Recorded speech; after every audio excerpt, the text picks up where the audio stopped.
A todos, saludo a todos los hermanos que no hemos saludado desde acá de Argentina, ¿sí? Los saludamos a cada uno de ustedes, que tengan un excelente día. Eh, bueno, hoy vamos a compartir, gracias por la invitación de nuestros hermanos, compartir algo que por allí creo que es interesante, ¿sí? De que podamos conversar de ello, porque me gustaría tratar de hablar un poquito de lo que es el nuevo pacto. Creo que de alguna forma es un tema que se habla muchísimo. Eh, Como yo por allí digo, puertas afuera de nuestras congregaciones israelitas, ¿verdad? Se habla muchísimo de lo que es el nuevo pacto, pero creo que se lo lleva con un tono que en verdad no es el que corresponde, no es al que se debiera, ¿sí? Entonces, bueno, en esta tarde, noche, voy a tratar de hacerlo, vamos a ver, lo vamos a hacer un poquito acelerado, como para que nos dé el tiempo. Y si no nos da el tiempo, no sé qué tiempo es el que están estipulando más o menos. Mi hermano Justiniano, mi hermano... Y si no, bueno, veremos cómo estamos con el tiempo, a ver si es que llegamos, y si no, lo dejaremos para otro día, como una segunda parte. ¿Sí? Tómese su Pero tiempo, hermano. amén. Bueno, gracias. Vamos a tratar igualmente de poder llegar para que no sea tedioso, para que los hermanos no se nos aburran, ¿sí? Y llegar a un punto final. Bien, voy a compartir un par de imágenes con respecto a esto. A ver si me dan un segundito apenas.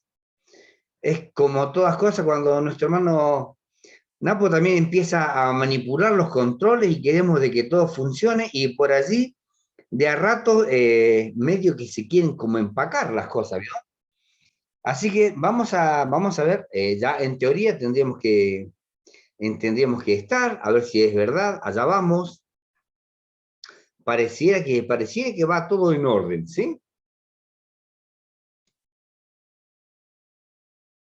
Pareciera.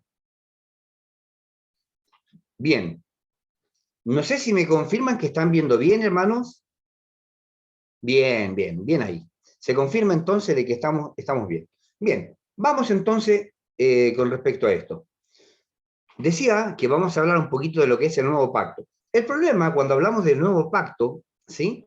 Es que en términos generales, para hablar del nuevo pacto, primero debemos de entender, ¿sí? ¿Qué es el antiguo pacto? Entonces, en definitiva, lo que debemos de entender, que sería del antiguo al nuevo pacto, ¿sí? Bien, acá hay varias cosas que se van mencionando en lo que es del antiguo al nuevo pacto, varias situaciones, ¿sí? Por allí yo digo, se hablan mal, de alguna forma se habla mal. Veamos, vamos a ver un par de situaciones. Eh, Hoy por hoy, el pueblo de la Alianza, mucha gente se considera, ¿verdad?, el pueblo de la Alianza. Y dice, nosotros somos el nuevo pueblo de la Alianza, ¿sí? Dando a entender que ahora, fuera de Israel, cualquier pueblo, cualquier denominación, son parte de lo que es el pueblo de la Alianza. Entonces, veamos algunas situaciones. Esto, Estas son todas muchas imágenes, ¿verdad?, rescatadas. Y esto se habla muchísimo, y denme un segundito acá, vamos a poner algo para poder señalar. Ahí está. En alguna medida se habla, ¿sí? Algo así como esto. El Antiguo Testamento es el Antiguo Pacto. El Nuevo Testamento, ¿verdad? Se lo pone como que es el Nuevo Pacto, ¿sí? O sea, así como nosotros leemos en la Biblia y de pronto encontramos una división y que dice, viene Malaquías, cambiamos, damos la vuelta a la hoja y entramos al Nuevo Pacto o al Nuevo Testamento. Vamos a ver si eso es verdad, de que el Antiguo Testamento es el Antiguo Pacto y el Nuevo Testamento es el Nuevo Pacto. Bueno, vamos a ver. Los dos pactos, ¿sí? Y acá es donde empezamos a anular situaciones. Se grafica, ¿sí? Esta parte que son las tablas de la ley, como el Antiguo Pacto. Entonces, ¿qué quiere decir? Mis hermanos que están allí en Honduras, hoy están en el Antiguo Pacto, porque ellos estaban guardando el Shabbat. tenían el sábado de por medio, ¿sí? Y acá, si alcanzan a leer en esta parte de acá, dice, porque si aquel primero hubiera sido sin defecto, no hubiera dado lugar a un segundo, dando a entender que las tablas de la ley o la ley que el Señor entregó, la Torá, era con defectos. Hermanos, cuando nosotros decimos que la ley tenía defectos, algo no estamos leyendo bien, ¿verdad? Bueno, acá hay una serie de cosas que se hablan en estas imágenes, ¿cierto? Esta prácticamente, como estamos falto de tiempo, la vamos a pasar de largo, ¿sí? Vamos a pasar estas imágenes, que es lo que se dice con este tipo de cosas, pero bueno, está armada de forma tal que todo este tipo de cosas llaman que fueron obsoletas, que hoy ya no hacen falta. Hablando de la alimentación, hablando de, no sé, varias cosas, pero vamos a pasarla de largo en esta ocasión. Y esta también la vamos a pasar de largo, ¿sí? Con un poquito de tiempo, esta es interesante leerlo. Pero hoy por hoy, la vamos a ir pasando de largo, para avanzar en el tiempo. Porque yo sé que se nos va a hacer corto. Dice, primero, el Nuevo Pacto, Nuevo Testamento. Cuando nosotros investigamos un poquito, creo que han hablado de esto hace un tiempo atrás, cuando decimos el Nuevo Testamento así como lo conocemos nosotros hoy, ¿cuándo quedó terminado? ¿Cuándo quedó hecho? Ejemplo, ¿el apóstol Pablo usó una Biblia completa como la que tenemos nosotros? No. El apóstol Juan en la revelación del Apocalipsis? Tampoco. Y eso que habló ya cerca del año 100. Una compilación completa de lo que es la Biblia completa vino a estar cerca del año 400. ¿Sí? Entonces era imposible, en todo el primer siglo, el apóstol, nuestro maestro, hablaron de las escrituras en referencia, ¿verdad? Siempre de Mateo hacia atrás, ¿verdad?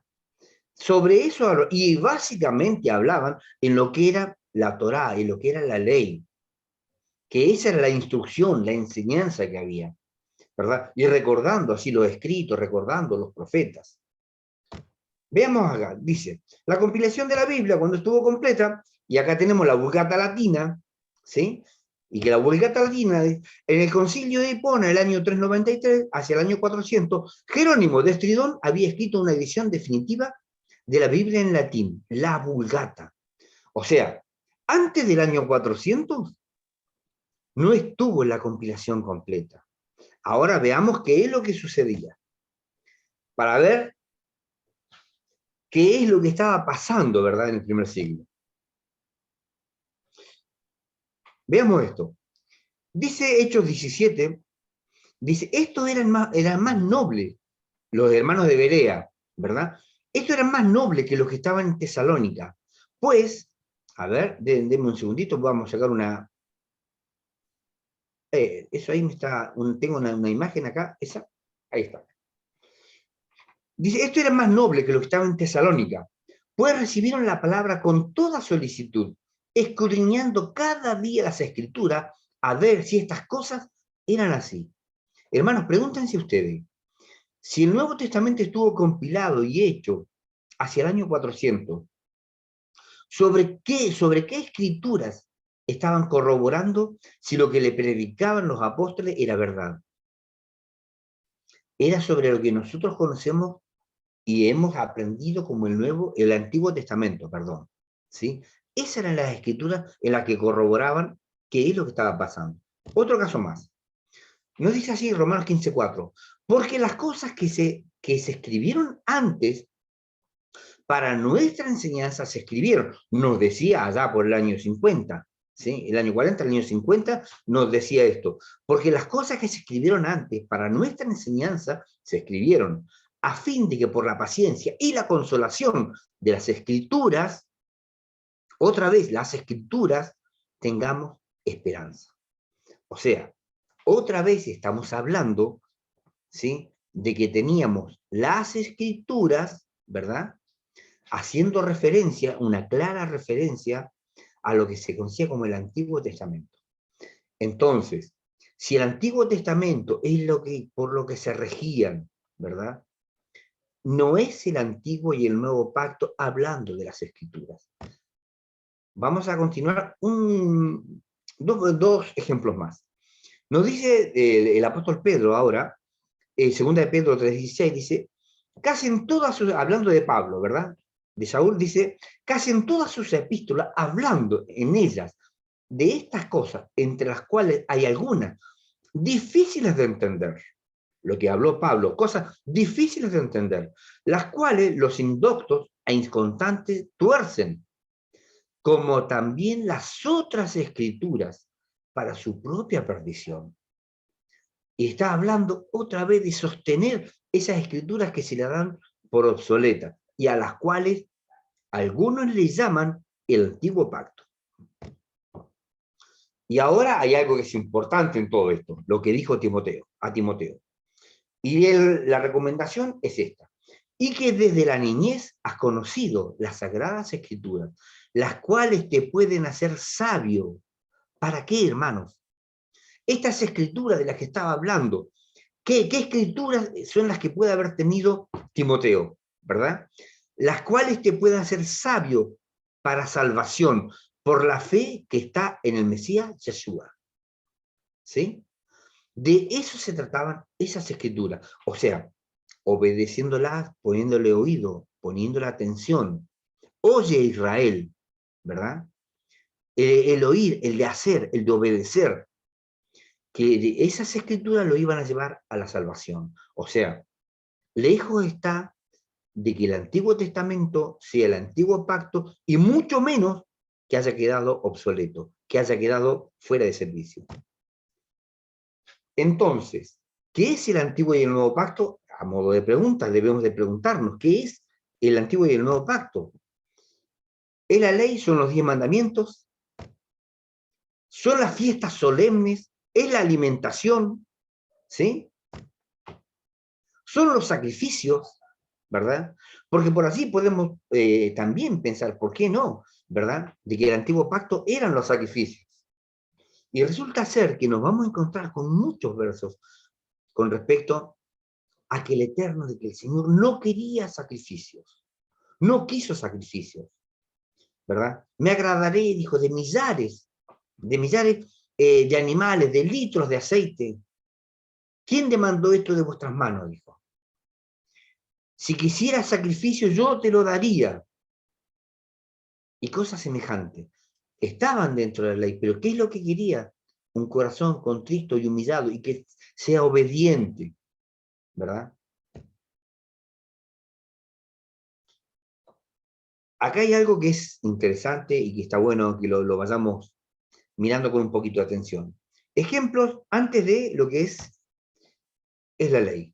Vamos a ver desde el Edén, ¿sí? Hasta el año 34, vamos a poner que sea así, que fue la muerte de nuestro Mesías, la muerte de nuestro Señor, ¿verdad? Y tenemos lo que es la entrega de la ley, ¿sí? El tiempo de la entrega de la ley, el monte Sinaí, y nos dice del 2400 o del 1300 en el calendario gregoriano. Bueno, ahí tenemos la imagen del supuesto monte Sinaí, vamos a creer de que ese es el monte Sinaí, donde recibieron lo que es la ley. Hay algo ahora, dice, Caín y Abel ofrecieron sacrificios. ¿Y de dónde aprendieron eso? ¿De dónde aprendieron, verdad, que tenían que ofrecer sacrificios? ¿De dónde aprendieron, verdad, de que había algo así para hacer? Vamos a hablar de Noé. Dice, Noé introdujo en el arca animales limpios e impuros. Génesis 7:28. ¿De dónde sacó Noé que habían animales limpios y animales impuros? ¿Verdad? ¿Cómo aprendió eso? Si no había ley. Abraham fue llamado amigo. Dice Génesis 26:5, ahí nos dice, ¿por qué fue llamado amigo? Porque Abraham guardó mandamientos, estatutos y leyes. ¿Sí? Eso es lo que está diciendo. Y estamos hablando siempre antes del Sinaí. Ahora hay algo que es más importante aún. Dice, Moisés y Aarón ante Faraón, el capítulo 5, el verso 2, nos dice de Éxodo, deja ir a mi pueblo, le dice. Cuando se presentan ante Faraón, le dicen de esta forma, deja ir a mi pueblo. ¿A qué? A celebrarme fiestas en el desierto. Hermano, ¿qué fiestas? Si nosotros tomamos en cuenta, ¿verdad? Tomamos en cuenta esto, ¿sí? Que es el Sinaí, aún no las había dado. Aún no sabían de qué fiesta estaban hablando. O no sabían, ¿sí? O qué es lo que pasó, o qué es lo que se entiende mal acá. Faltaban más de 3 meses aún para que dieran las fiestas allí en el Sinaí. Sigamos. Un verso muy interesante y muy importante, ¿sí? Génesis 1.14, y vamos a detenernos un poquito en esta parte. Y dijo así, ¿no? Dijo Dios, haz alumbrar en la expansión de los cielos para separar el día de la noche y sirvan por señales para las estaciones, para días y años. Acá la palabra estaciones, codificada, digamos, en la concordancia Strong, con la palabra 4150, ¿sí? Cuando miramos lo que significan estaciones, hay algo que es sorprendente también. La Biblia textual lo traduce de esta manera. Y dijo Elohim, hacen lumbreras en la expansión de los cielos para diferenciar entre el día y la noche, y sirvan por señales, para solemnidades, para días y años. ¿Qué es lo que nos está diciendo? ¿Sí? Nuestro Elohim, nuestro eterno, nuestro soberano, la majestad de los cielos, está haciendo una cita con su pueblo anticipada. Ya a partir del principio, ¿verdad? Puso tiempos, puso festivales, puso citas con él, para que su pueblo se reúna con él, para que su pueblo, ¿verdad?, esté delante de su presencia. Y no lo hizo en la mitad, ¿sí? En la mitad de la película, por allí le llamo, sino lo hizo desde el mismo principio, para que todos aquellos que conformaran su pueblo, ¿sí?, desde el mismo principio, tengan una regla para regirse. Él está citando, no lo cita un gran gobernador, un presidente o un gran político. Su majestad de los cielos nos está citando en su solemnidad. Y este día, el cual nosotros ya hemos entregado hace un par de horas, este día también está entre esto. También Él hizo una cita con su pueblo en este día, ¿sí? En este día y en cada festividad. Vamos a seguir avanzando con la palabra estaciones y de qué forma se traduce en la concordancia Strong. Y es increíble, ¿sí? Esta palabra que es Moed, y nos dice de esta forma. Hay un montón de atributos que tiene esta palabra misma. Propiamente nos dice, o sea, viene desde la raíz del 3259, propiamente nombramiento, designación, tiempo fijo, temporada, específicamente festival, convencionalmente año, por implicación asamblea. Debido a que nos reunimos con un propósito, dice técnicamente congregación, por extensión lugar de reunión, también señal, que es lo que nos dice allí en Éxodo, hablando de lo que es el sábado, y el capítulo 20 y el verso 20 también del profeta Ezequiel, que iban a ser una señal entre él y su pueblo. Sigue diciendo, por ser determinada de antemano, año, asamblea, compañía, concertar, congregación, congregar, festividad, festival, fiesta, y vamos a avanzar un poco, ocasión, plazo, reunión, señalar, sinagoga, solemne, solemnidad, testimonio, tiempo. ¿Sí? Todas estas cosas, entonces, ¿qué es lo que pasó? De alguna manera, se tradujo allá en Génesis 1.14, donde estaba con anticipación, ¿sí? Con anticipación estaba esta cita con él, y se le terminó poniendo, de alguna manera, ¿sí? Estación, como podemos ver acá, ¿sí? Estación.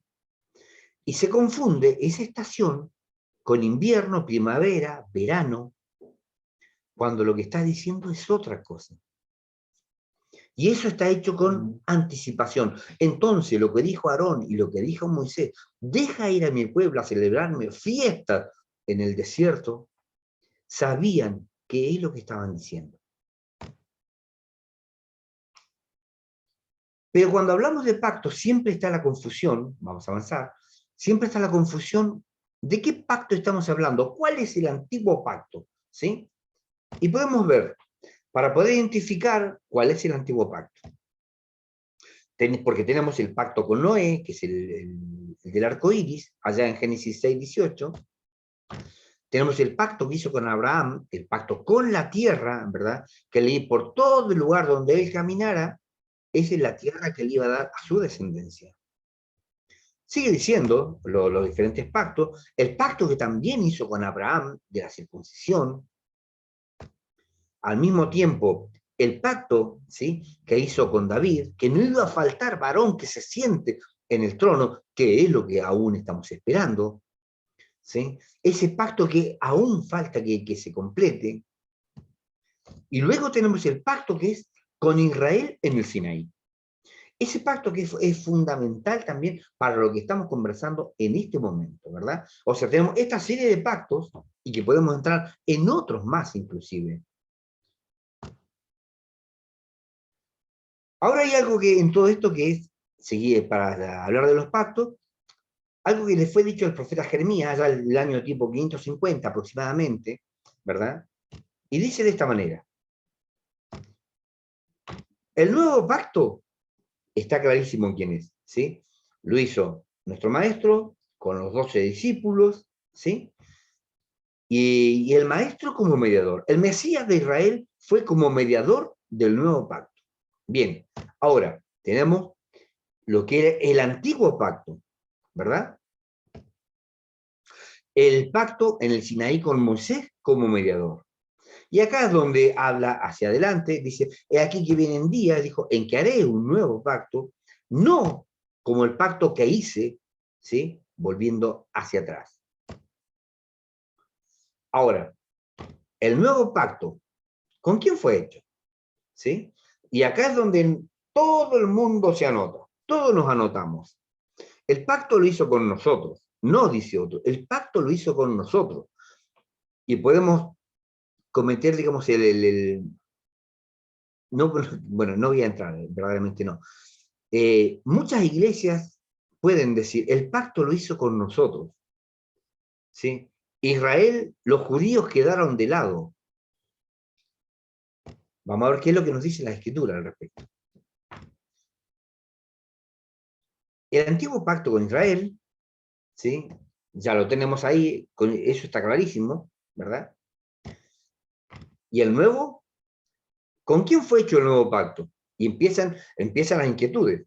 El nuevo pacto fue hecho con la iglesia, ¿sí? El nuevo pacto fue hecho con los cristianos, siempre a modo de pregunta todo. El nuevo pacto fue hecho con Israel y los gentiles, ¿sí? Son todas estas cuestiones que se van barajando al respecto. Todas estas son opciones que son, ¿por qué no llamar opciones válidas? Y en verdad que hay mucha gente que se identifica con todas estas preguntas que están hechas en este momento, ¿verdad? Ahora, el nuevo pacto dice, iba a ser así, de esta manera. He aquí que vienen días, dice en Jeremías 31, en los cuales haré un nuevo pacto con la casa de Israel y con la casa de Judá. Con la casa de Judá y con la casa de Israel. ¿Sí? Con ellos iba a ser el pacto. Entonces, ¿con quién haría la alianza o el nuevo pacto?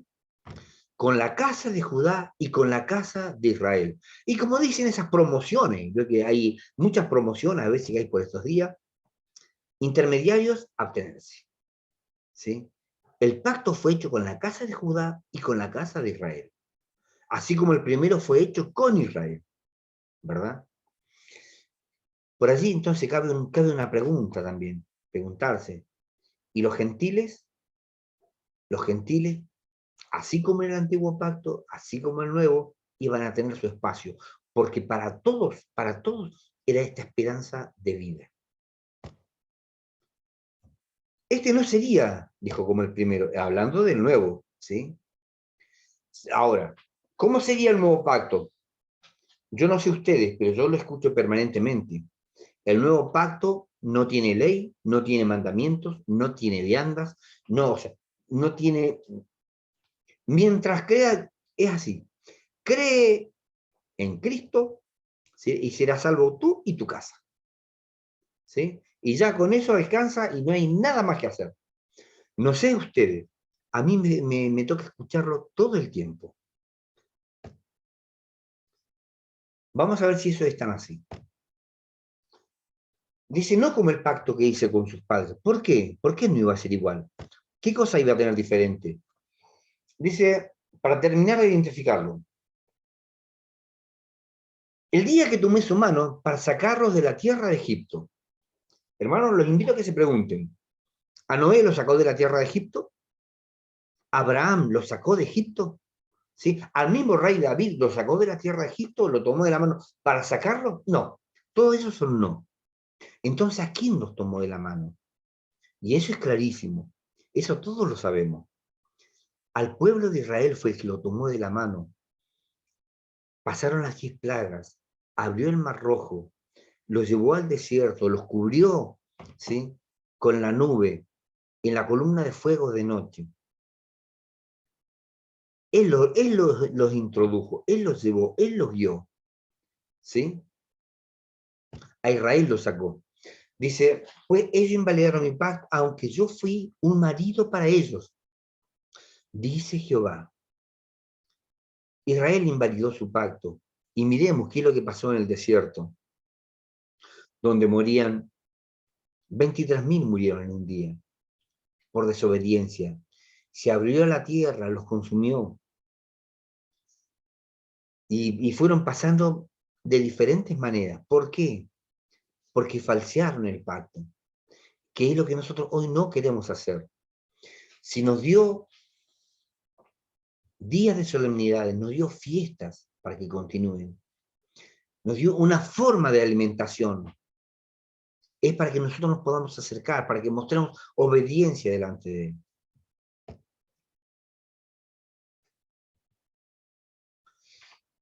El nuevo pacto anunciado mediante el profeta Jeremías nos dice, era anunciado, iba a ser un pacto diferente. Ahora, en qué cosa iba a ser? Inmutable, perfecto, que la instrucción del Creador, la ley sería puesta ahora en la mente y escrita en el corazón. No nos olvidemos que acá había algo muy importante en toda esta parte, y que el común del pueblo, ¿sí?, no manejaba lo que eran las escrituras de ninguna manera, de ninguna forma. A ellos simplemente les llegaba. Bueno, ahí vamos. Ahora seguimos avanzando. Ahora dice de esta forma. Entonces, bueno, ¿qué pasó? Bueno, me está tapando un poquito acá. Tomó la sangre y se roció sobre el pueblo diciendo, he aquí la sangre del pacto que Jehová ha concertado con vosotros, sobre todas estas palabras. Acá cabe la primera pregunta. Moisés, ¿verdad? Fue quien roció la sangre sobre el pueblo. De alguna forma tenemos que pensar, ¿sí?, quién es que está manejando el pacto en esta parte. Moisés, y hagamos esta pregunta, Moisés, ¿de qué tribu era? ¿Sí? Tenemos que tener en cuenta eso, ¿de qué tribu era Moisés? Si Moisés era hermano, allá, y nos dice en Levíticos, a partir perdón, en Éxodo, ¿sí? A partir de los primeros versos del Éxodo, nos comienza a decir quién era Moisés. Y si Moisés era hermano de Aarón, Aarón era levita, también entonces Moisés era un levita. Israel falló, nos vio el contrato, el padre, el convenio, ¿sí? No cumplió con las condiciones. Las condiciones son su palabra, las condiciones del pacto, ¿sí? Las condiciones del pacto era su palabra, era la ley, era la Torá. Esas eran las condiciones del pacto.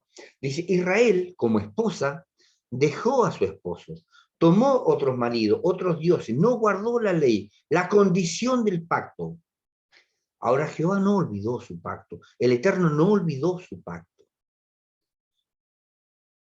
Es más, les tuvo compasión, porque de acuerdo a lo que escribió, si nosotros miramos el capítulo 28 y 29 de Deuteronomio, hubiera sido terrible para todo Israel. El Salmo 89 nos dice, yo no cambio mi herencia, ni la cambiaré.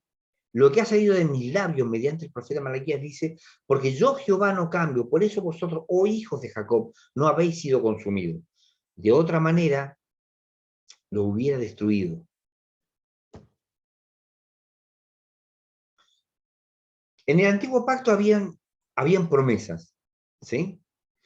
Les daría la tierra, librado de los enemigos, ¿sí? Sería enemigo de los enemigos de Israel, les daría a comer el bien de la tierra, tendrían un nombre entre las naciones, un nombre importante entre las naciones, pero al no oír, ¿sí? Bueno, iban a perecer, los iba a echar de la tierra, ¿sí? O sea, todas las promesas, básicamente todas las promesas que había con Israel, eran de esta tierra. Podemos mirar, y nos dice así, les daría la tierra librado de los enemigos, sería enemigo de sus enemigos, les daría comer el bien de la tierra, tendría un nombre. Pero como decía mi hermano Ramiro hace un tiempo atrás, ¿verdad? Las promesas, llamémosle promesas celestiales, promesas de vida eterna, iban a venir más adelante. Iban a venir cuando aparezca aquel que los iba a librar del pecado, aquel que les iba a dar la justificación del pecado. Porque acá había algo que no se podía justificar. Solamente el Mesías de Israel iba a venir a justificar a todos, ¿sí? Sigamos avanzando. Vamos otra vez, desde el Edén hasta la muerte de nuestro Mesías. Dice,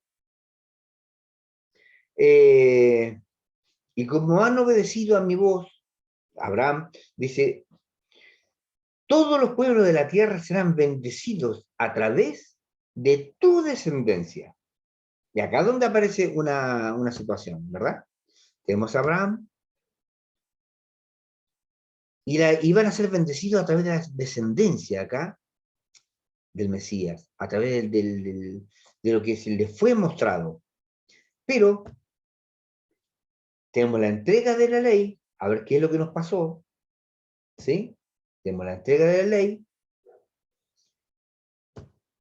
y nos dice, la ley que fue creada 430 años después no abroga la promesa, en Gálatas, ¿sí? La ley que fue creada 430 años después no abroga la promesa. Ahora, tenemos que ver qué ley es la que fue creada. O sea, había una ley que fue creada ahí y que esta ley debía llegar hasta la promesa, ¿verdad? Ahora, tenemos que preguntarnos, ¿cuál era esa ley? Estuvimos viendo hace un momento que esa era la intención, de que el sábado estaba desde atrás, que las viandas estaban desde atrás, y que así habían otras leyes que venían desde atrás, habían solemnidades que venían antes de llegar al Sinaí. O sea, ¿qué es lo que ocurrió en el Sinaí? La ley fue documentada, la ley fue escrita, ¿verdad? Y mucho más por estos días, ahora inclusive fue cambiada al corazón, fue puesta en la mente. Entonces, pero ¿qué es lo que pasó ahí? ¿Qué es lo que pasó en esta parte acá?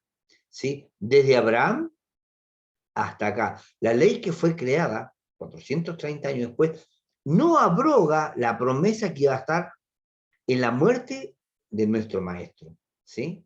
Porque hasta ahí tenía que llegar solamente esa ley. Veamos ahora. Veamos otra versión. Dice así, ¿para qué entonces la ley? ¿Fue añadida, fue agregada o fue creada por causa de las transgresiones hasta que viniera la descendencia? Hablando de nuestro Señor, que había sido prometida y fue promulgada por medio de ángeles en manos de un mediador. ¿Sí? Ahora viene esto. Ahora bien, el mediador no es una persona sola y Dios es uno. ¿Qué pasó con estos mediadores? En principio era Moisés, pero después vino Aarón, después vino Eleazar, después Itamar, y después se siguieron sumando, ¿sí?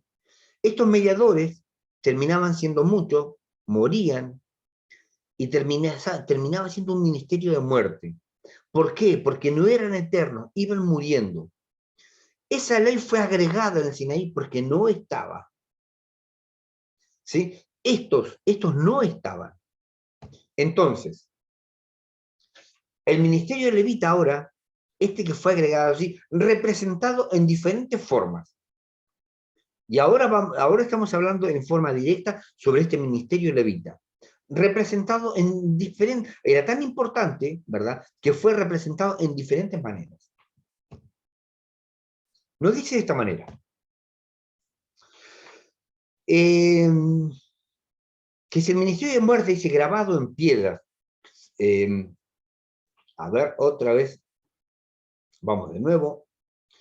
El ministerio de muerte grabado en piedra se convirtió en gloria, que no pudieron fijarse los hijos de Israel en la faz de Moisés por la gloria de su faz, la que se anulaba. Este capítulo, ¿sí? Este capítulo de segunda de Corintios, el capítulo 3, les vuelvo a decir, no sé a ustedes, pero a mí me pasa todo el tiempo, ¿verdad?, de que mucha gente habla y dice que el capítulo 3 de segunda de Corintios está eliminando, echando por tierra lo que es la ley, lo que es el sábado, lo que son las fiestas. ¿Sí? Veamos qué es lo que está ocurriendo acá. Sigue diciendo, porque si lo que perece tuvo gloria, mucho más glorioso será lo que permanece. Y todavía no estamos viendo qué es lo que se anuló. Esto estaba dentro de lo que está, esto es lo que fue escrito en piedra, ¿verdad? Y a esto es lo que se le llama el ministerio de muerte. A esto que fue escrito en piedra es lo que el mundo corriente de hoy le llama, ¿verdad?, el ministerio de muerte, lo que fue escrito en piedras. A ver, veamos. Vamos a ver si lo podemos graficar. Acá tenemos a Moisés bajando.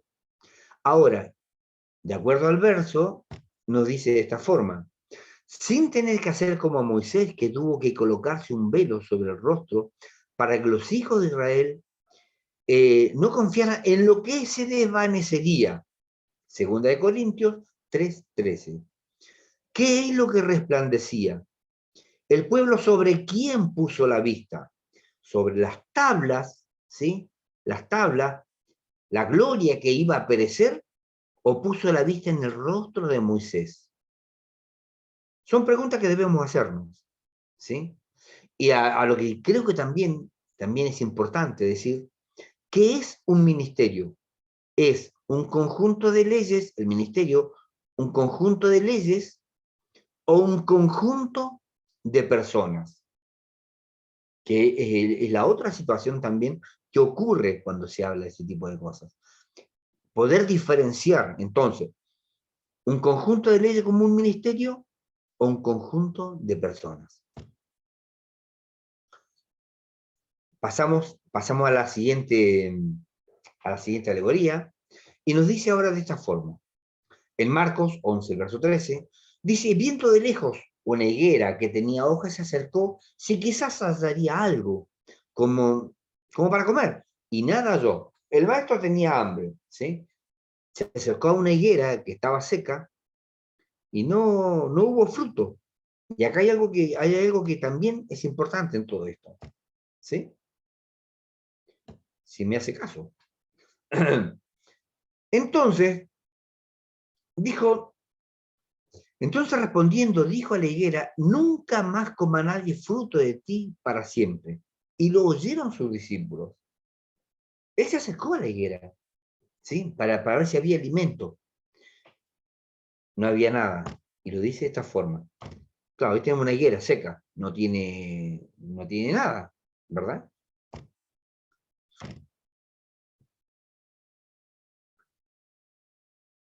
Y pasa lo siguiente, dice Marcos 20, dice 11:20, perdón, y pasando por la mañana, vieron que la higuera se había secado desde la raíz, o sea, se había secado por completo.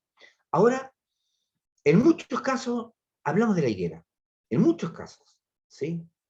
Y muchas veces, en función a esto que ocurre acá, a esta parábola que estamos viendo en este momento, ¿verdad? Volvamos hacia atrás.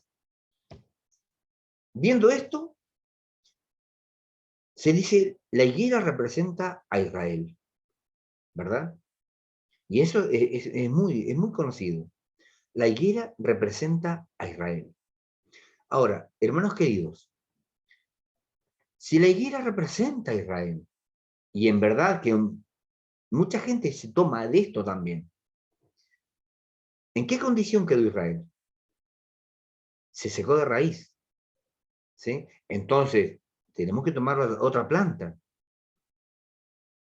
Veamos si eso es de esta forma.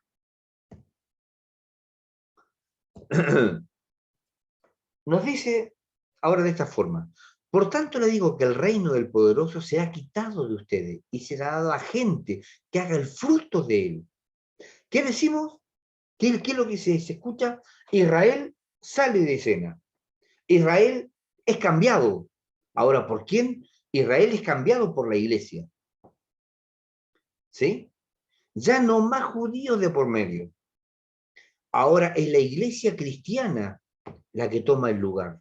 Porque acá lo está cambiando y eso es lo que está diciendo.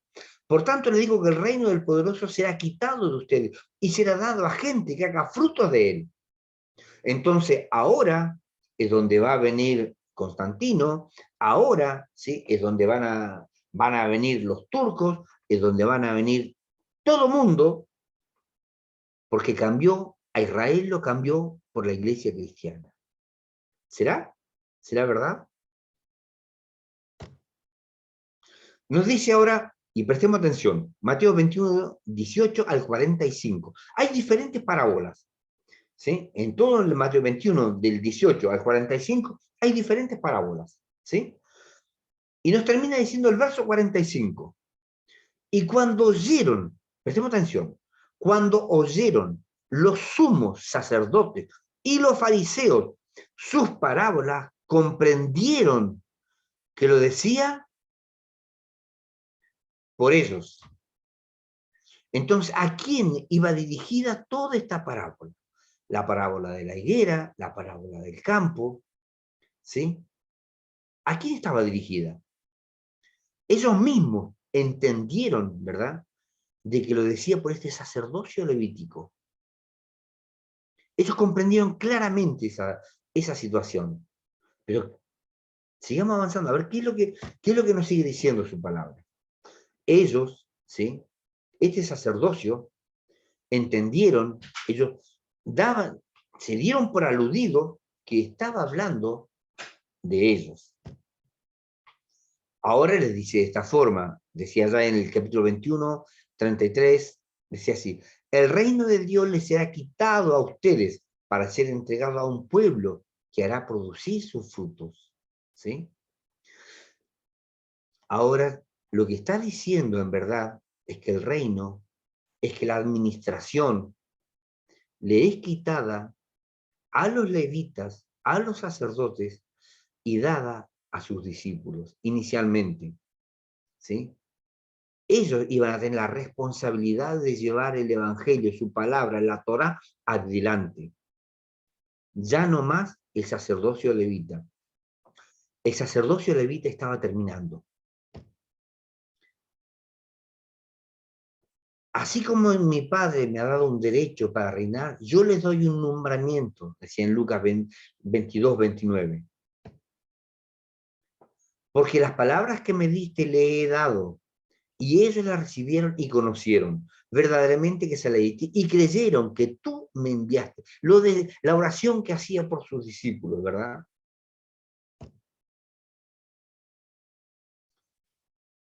Pero alguien pregunta, y por allí no nos cabe en Mateo 24, ¿sí? Mirad, dice la higuera, la parábola, cuando ya su rama se enternece, las hojas brotan, ustedes saben que el verano está cerca. No sé ustedes, pero acá nosotros nos ha pasado, y es frecuente oírlo, y decimos, en 1948, ¿verdad? Cuando Israel se hace nación, de alguna forma, de alguna manera, la higuera está brotando. Y eso es común oírlo, al menos por estos lugares, y, y, y yo lo que leo en otras partes también, se habla que en 1948 Israel se hace nación y empieza a brotar esta higuera que es Israel. Veamos. Mire lo que dice el profeta Jeremías. Dice, si un día llegaran a faltar estas leyes delante de mí, que he establecido, ese día Israel dejaría de ser mi pueblo. Yo el Señor lo afirmo. Jeremías 31, 36. ¿Sí? La versión 60 nos dice, si estas leyes llegaran a faltar delante de mí, también Israel dejaría de ser nación de mí eternamente. ¿Qué estamos diciendo? Israel jamás dejó de ser nación delante de su presencia. Ahora, si nosotros quisiéramos preguntar entonces, en función al verso 45, cuando entendieron que hablaron de ellos, ¿qué es lo que empezó a ocurrir en verdad? ¿Sí? Para hablar del año 48 estaríamos hablando de otra cosa que la estaríamos mezclando. Pero en el último tiempo, la higuera iba a brotar. ¿De qué manera? Veamos. Seguramente ustedes también han visto esto. Un mensaje del Instituto del Templo, y de pronto empezamos a aparecer con los levitas, ¿sí? De pronto los tenemos con sus vestiduras, los tenemos con la vaca alazana, ¿verdad? Que la están buscando, otros dicen que ya está, creo que aún falta, siempre le está faltando algo para que en verdad aparezca, ¿sí? El sumo sacerdote aparecía hace un tiempo atrás, de que ya también estaba. Entonces, en verdad, ¿sí? ¿Qué es, qué es esta higuera? Y esta higuera, viendo esto, por este tiempo, esta higuera está brotando, ¿sí? Esta higuera, por estos días, está brotando. Eso no significa de ninguna manera, ¿verdad? De que vayamos a alimentarnos de esta higuera, que es otra cosa. El maestro dijo, nunca nadie más coma fruto de ti, ¿sí? Fue tajante, nunca más nadie coma fruto de ti. Entonces, dice así, rajar sus vestiduras, vamos a ver ya lo último hablando de esta parte, rajar sus vestiduras, dijo Moisés a Aarón, Eleazar y Tamar, tus hijos, vuestra cabeza no desnudéis, y vuestras vestiduras no rajéis. ¿Para qué? Para que no muráis. Levíticos 10, el verso 6. Ahora, ¿qué pasó cuando nuestro maestro se identificó? ¿Qué es lo que él, a qué venía y qué es lo que él iba a hacer? ¿Queremos oír más? Dijo Caifás. No, ¿qué más queremos oír? Rajó sus vestiduras. ¿Qué es lo que decía Levíticos? Para que no muráis. De alguna forma, de alguna manera, ¿sí?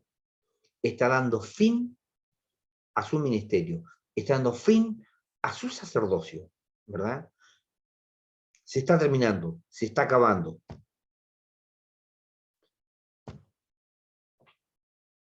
Vamos a otra situación. Porque está escrito que Abraham tuvo dos hijos, uno de la esclava, otro de la libre. El de la esclava nació por decisión humana. ¿Cómo es esta alegoría? A Sara, ¿verdad? La visitaron y Sara, ¿verdad? Le dieron la promesa de que iba a tener un hijo por el cual iba a llegar la descendencia. ¿Sí? Pero ¿qué pasó? Como nos pasa a muchos, por ahí estamos apurados, porque nos apuramos, ¿sí? Y de pronto dijo, como la promesa, yo soy vieja, dijeron. Trataron con Abraham, yo soy vieja y usted también es viejo, y la promesa no llega. Entonces, bueno, que entra su esclava, ¿verdad? Abraham con Agar tuvieron a Ismael, ¿sí? Pero resulta que la promesa era otra. La descendencia de quién iba a venir, de parte de Sara, ¿sí? Pero el de la libre nació en el cumplimiento de una promesa. Le fue hecha la promesa a Sara. Pensemos en eso. Le fue hecha la promesa. Pero Sara se apuró y Abraham también, ¿verdad?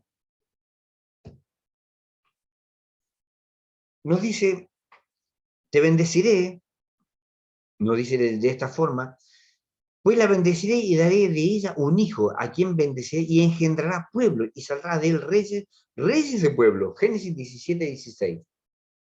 Eso es lo que nos está diciendo. Pero hay algo que es importante. Agar, el Señor nunca tarda su promesa. Él la cumple. Nosotros que estemos apurados es otro tema. Agar representa, dice, el monte de Sinaí, que está en Arabia, y corresponde a la actual ciudad de Jerusalén, porque junto con sus hijos sirven en esclavitud. Y alguien dice, obedecer la ley de Dios, somos esclavos de la ley.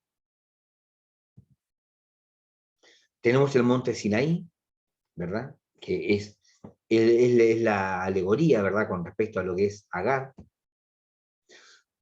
Pues Agar representa el monte Sinaí en Arabia que corresponde a la actual Jerusalén, ya que esta ciudad está sometida a esclavitud junto con sus hijos.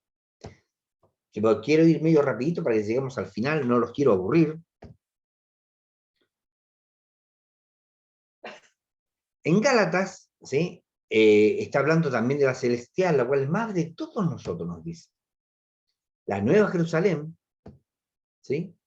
Dice, vosotros hermanos hoy, nos decía, a ver, y vosotros hermanos, a semejanza de Isaac, sois hijos de la promesa.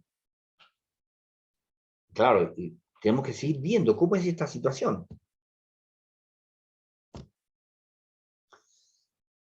Pero de la misma manera que el que ha nacido según la carne perseguía al que nació según el espíritu, así también ahora.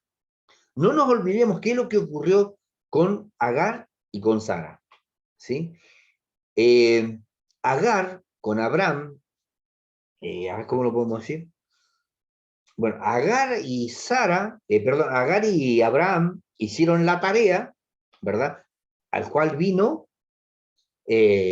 Ismael, ¿sí? Y después venía Isaac, que él vino según la promesa. Ahora, ¿qué es lo que sigue pasando?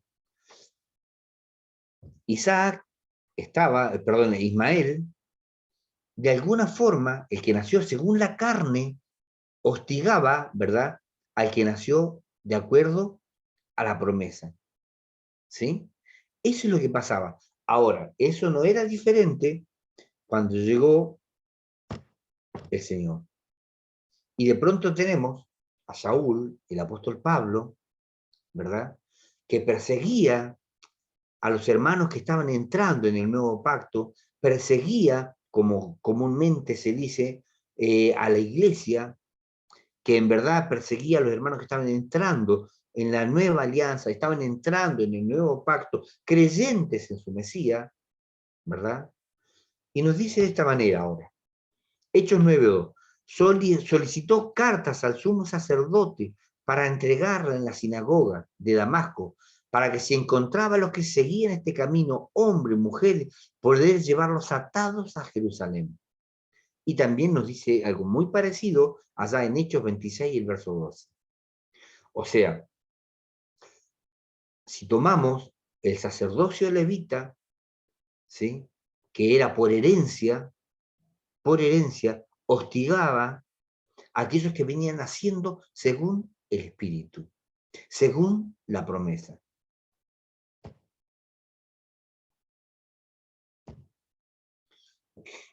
Dice así, Gálatas 4:30, por más que, ¿qué dice la Escritura? Echa fuera la esclava y su hijo, porque de ninguna manera heredará el hijo de la esclava con el hijo de la libre. El que nació según la carne, ¿sí?, los saca, Abraham los sacó, los echó. Y así también por estos días, el que está en el Espíritu, ¿sí?, no heredará junto con el que está en la carne, hablando de este ministerio, hablando de este sacerdocio. Y no quiero que parezca que estamos hablando mal de este sacerdocio, sino que de alguna forma llegaba a su final. Y de alguna manera, este sacerdocio también se muestra en el final, llegando, haciendo una entrega limpia, una entrega bien, no de parte de Caifás, ¿sí?, sino de parte de otro muy importante también que venía después, y que hizo entrega de su ministerio, que hizo entrega de su sacerdocio. Entonces, acá nos dice, este sí el lugar donde estaría emplazado en todo tiempo el templo, ¿verdad? Que este es el domo de la roca, ¿verdad? Y estaríamos hablando también en este lugar lo que es la mezquita de Al-Aqsa, ¿verdad? Y en este lugar es donde estaba emplazado el templo, donde se servía obviamente. Y esta sería lo que es la Nueva Jerusalén, la Jerusalén de arriba, y la Jerusalén, que sería esta, la Jerusalén actual, ¿verdad? Ahora nosotros somos libres, nos decía el apóstol, de esta administración, del templo que estaba acá, de la administración que estaba acá, ahora somos libres de esa administración. Agar y Sara, en definitiva, son dos mujeres, Jerusalén terrenal, Jerusalén celestial, son dos ciudades, ¿sí? Esto debe ser lo que nos dice, esto debe ser interpretado alegóricamente bajo la figura de los dos pactos. De eso es lo que está hablando. Uno, Agar, como representado el monte Sinaí, que era por herencia, como le ocurrió a los levitas de la familia de Aarón, y se trataba de eso. Uno como Agar representado el monte Sinaí, que engendraba hijos para esclavitud. Ahora, al mismo tiempo, después venían los otros, los que están en el nuevo pacto, ¿sí? Más la Jerusalén de arriba, la cual es madre de todos nosotros, es libre de esta administración. De los levitas que nacieron acá, son libres de esta administración, ¿verdad? Ahora estamos bajo este ministerio, el ministerio del Espíritu, el ministerio del Mesías. Él es el que nos conduce, Él es el que nos enseña. A través de este Espíritu nos instruye.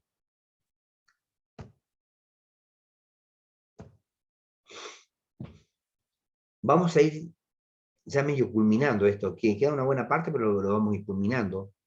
Nos dice Juan 1:25, vos que estáis en el desierto, enderecen el camino del Señor, respondió Juan con las palabras del profeta Isaías, ¿sí? Enderecen el camino del Señor, respondió Juan. Y apareció Juan en escena ahora, ¿verdad? Que venía limpiando, venía preparando el camino del Mesías, preparando el camino de aquel que iba a redimir a Israel. Y de pronto se encuentran, ¿verdad? Se encuentra con su Mesías, y no lo quería bautizar. Es necesario que todos todo se cumpla, dice, como está escrito, como se venía anunciando, como venía desde atrás. Y de pronto dice, él debe crecer y yo debo menguar, ¿verdad? En Juan 3:30 nos dice, él debe crecer y yo menguar. ¿De qué manera uno iba a crecer y el otro iba a menguar? ¿De qué estaban hablando? Y tenemos que entender, ¿sí?, para eso, lo siguiente. Mateos 3:4 decía, y tenía Juan su vestido de pelo de camello y un cinto de cuero alrededor de sus lomos, y su comida era langosta y miel silvestre. Y uno de pronto dice, pero ¿a qué viene? ¿De qué forma se vestía Juan? ¿Por qué lo describe de esta manera? ¿Sí? Que no tenía cómo vestirse, ¿qué es lo que le venía pasando? Y debemos entender, para esto que ayuda a entender lo otro, ¿sí? Dice,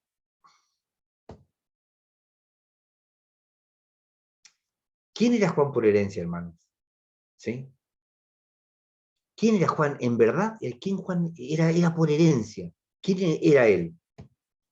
Dice así, hubo en los días del rey Herodes, rey de Judea, cierto sacerdote de nombre Zacarías, de la clase de Abías, y su mujer era de las hijas de Aarón, y su nombre Elizabeth.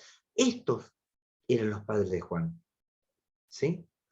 Hubo en los días del rey Herodes, rey de Judea, cierto sacerdote de nombre Zacarías, de la clase de Abías, y su mujer era de las hijas de Aarón, y su nombre era Elizabeth. Es verdad que en el primer siglo el sacerdocio estaba hecho un desastre, es verdad. Ahora Zacarías fue oído de parte del Todopoderoso.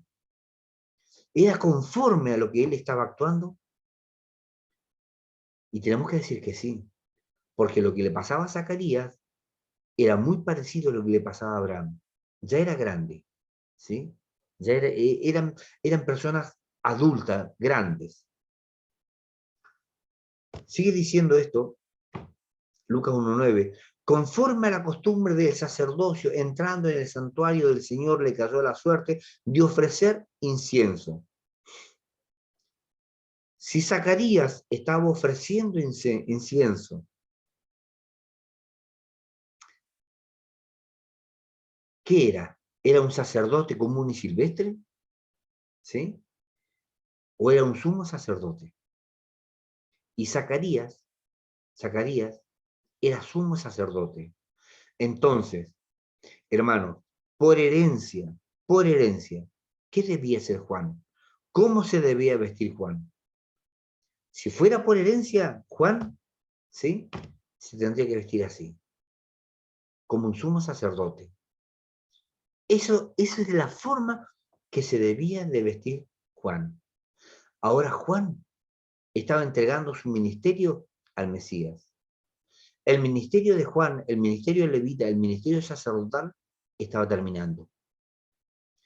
Y estaba entregando, de alguna forma, entregando su ministerio, ¿verdad?, al ministerio del Espíritu, al ministerio de Melquisedec,